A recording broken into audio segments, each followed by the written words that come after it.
वळूयात पुढल्या बातमीकडे। तिकडे शिर्डीत अज्ञातांनी सुजय विखे पाटलांचे बॅनर फाडलेत। शिर्डी शहरातील लक्ष्मीनगर भागातील हा प्रकार आहे। अज्ञातांनी बॅनरसह परिसरातील दुचाकींची देखील तोडफोड केली आहे। सुजय विखे समर्थकांची पोलीस ठाण्यात त्यामुळे धाव घेतलेली आहे। त्यांनी गुन्हेगार फक्त रात्रीचा हल्ला करू शकतात असं वक्तव्य देखील विखे पाटील यांनी केलंय।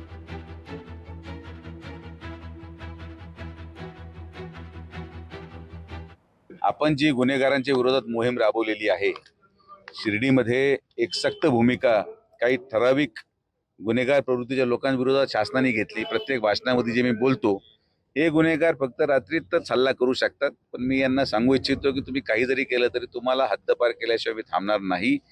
भयमुक्त शिर्डी आणि त्याच्यानंतर भयमुक्त अहिल्यानगर। मग लोकप्रतिनिधी जरी भय निर्माण करत असेल त्यालाही भयमुक्त करून टाकू, आणि कोणी गुंडगिरी करत असेल त्यालाही भयमुक्त आम्ही करणार त्या ठिकाणी। त्यामुळे या सगळ्या छोट्या गोष्टींमुळे मी लक्षही देत नाही आणि भानगडीत पडत नाही। लोकशाही मराठी ऐका, पहा, जागरूक रहा।